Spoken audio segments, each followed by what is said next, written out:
Hello दोस्तों, भूतों की कहानी यूट्यूब चैनल में आप सभी का स्वागत है। दोस्तों, अगर आपने इस चैनल को सब्सक्राइब नहीं किया है तो कर लें। तो बढ़ते हैं कहानियों की ओर। चार दोस्त समीर, सुचित, कवि और पारेश जो जॉब करते थे। एक ऑफिस में दीपावली का समय चल रहा था। वो लोग 3 दिन की एक्स्ट्रा हॉलिडे लेकर भानगढ़ किले की तरफ जा रहे थे। वो सभी बस में जा रहे थे। बस ने उन्हें राजगढ़ तहसील के पास उतार दिया और अब सामने था भानगढ़ किला। सभी लोग भानगढ़ के अंदर थे। सभी लोग कॉलेज की बातें करते हुए जा रहे थे। वो लोग ऑफिस के काम की भी बातें कर रहे थे। तभी समीर बोला, हमें दिन में यहाँ आना चाहिए था। तो सुचित ने कहा कि ये तो हॉरर प्लेस है, इसको रात में एक्सप्लोर करने का मज़ा ही कुछ और है। कवि ने दोनों से कहा कि ज़्यादा देर तक रुकना भी सेफ नहीं होगा। पारेश कवि से कहने लगा कि अलवर के बाजारों में भी तो घूमना है, 5 दिन की छुट्टी इसलिए तो ली है। तभी सभी के सभी अलग अलग होकर पूरे फोर्ट को घूमने लगे। उन्होंने कहा कि लौटते समय फ़ोन कर देना एक दूसरे को। उसके बाद उस किले की अलग अलग ओपनिंग्स में वे सभी जाकर खो गए।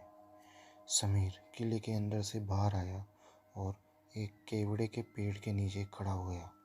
उसके ऊपर उस पेड़ में राजकुमारी रत्नावती का भूत बैठा था, जिसने समीर के ऊपर एक चूड़ी फेंकी। समीर ने देखा कि एक लाल चूड़ी ज़मीन पर पड़ी है। उसने ऊपर देखा तो पाया कि पेड़ में कोई न था। तो उसने सोचा कि वो चूड़ी कहाँ से आई। अब कहानी सुचित की तरफ मोड़ लेती है। तो वो किले के सामने खड़ा था। उसकी नज़र किले की तरफ एक सजी धजी औरत पर पड़ी तो वो हिल गया। वो उसे टहलती नज़र आ रही थी। सुचित उसकी तरफ देखकर समझने लगा था कि वो राजकुमारी रत्नावती तो नहीं, लेकिन ऐसा कैसे हो सकता था। वो राजकुमारी तो सदियों पहले मर चुकी है, तो कहीं वो उसका भूत तो नहीं। लेकिन हैरान कर देने वाली बात तो ये थी कि उस औरत ने सुचित की तरफ एक भी बार नहीं देखा। पर अचानक ही उसने अपनी मुंडी सुचित की ओर घुमाई तो सुचित डर के मारे वहीं गिर गया और इधर उधर भागने लगा।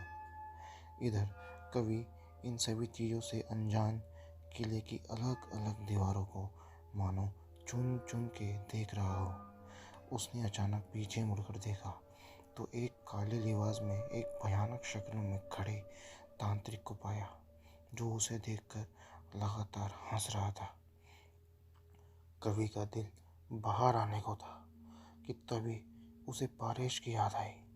तो उसने पारेश को पुकारा। वो तांत्रिक तभी वहाँ से गायब हो गया। तभी कवि को पारेश ने कहा कि भाई, ये भूतिया किला है, हमें यहाँ से भागने की कोशिश करनी चाहिए। तभी समीर और सुचित भी उन्हें मिल चुके थे। सभी किले से बाहर जाने की कोशिश करने लगे, लेकिन शायद उनकी किस्मत में किले से बाहर जाना लिखा ही नहीं था। उसी समय एक ज़ोरदार आंधी चली जो उन्हें आगे बढ़ने नहीं दे रही थी। वो उस आंधी के द्वारा किले की ओर धकेल दिए गए। उन सभी ने दोनों को, यानी राजकुमारी और तांत्रिक की बुरी आत्मा को देखा, पर इससे पहले कि वो कुछ समझ पाते, आंधी ने इनको अलग अलग कर दिया। आंधी से अलग अलग वो सभी किले में बिखर गए। समीर को वो राजकुमारी का प्रेत फिर दिखा। उसने अपना घूंघट ऊपर करा और खंजर निकालकर उस पर चला दिया। और ये देखकर समीर बचने के लिए नीचे झुका तो खंजर दरवाजे पर घुस गया। वो वहाँ से भागा। सुचित किले की दूसरी ओर था। सुचित को वो तांत्रिक दिखाई दिया जो उसकी तरफ बढ़ रहा था। उसको तांत्रिक और राजकुमारी के प्रेत ने घेर लिया था। राजकुमारी के हाथ में खंजर था और तांत्रिक के हाथों में त्रिशूल। वो अपने शस्त्र सूचित को मारने के लिए चलाने ही वाले थे कि तभी कवि और पारेश वहाँ आ पहुँचे और कहने लगे, भागो। सूचित भागने लगा, लेकिन सबसे पीछे कवि रह गया। उस तांत्रिक ने दूर से ही अपना वो त्रिशूल फेंका और सीधा जो कवि की छाती के पार हो गया, वो वहीं मर गया। अब तीनों जान बचाकर भाग रहे थे, पर समीर नीचे गिर गया। वो प्रेतनी समीर के ऊपर चढ़ गई और समीर के दिल में खंजर घुसा दिया। लेकिन तांडव यहीं नहीं रुका। सूचित और पारेश किले को पार करने वाले थे, पर पारेश को खून की उल्टियाँ होने लगी।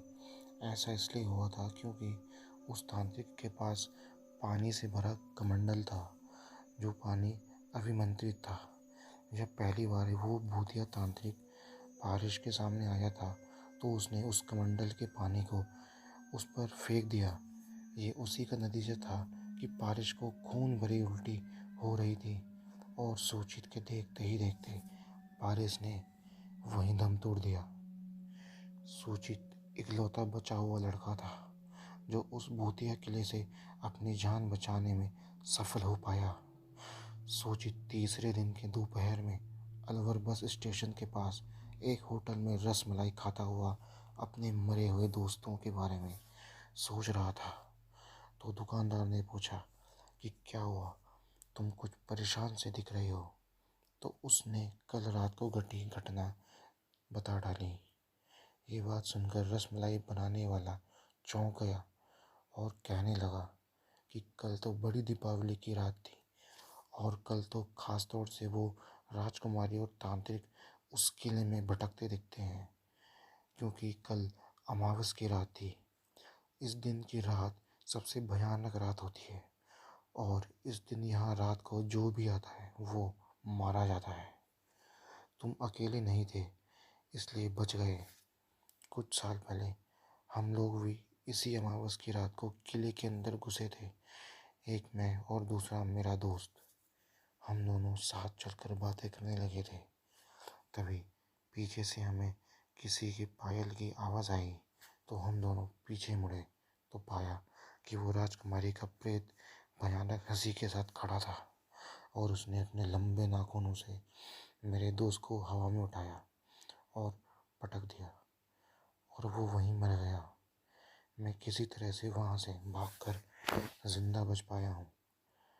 डर इतना था कि मैं अपने दोस्त की लाश को तक न देख पाया, क्योंकि मैं पीछे मुड़ा ही नहीं था। उस दिन से मैं उस भूतिया किले में किसी भी रात नहीं गया। तो दोस्तों, ये थी आज की कहानी। मिलते हैं आपको अगली कहानी में। धन्यवाद।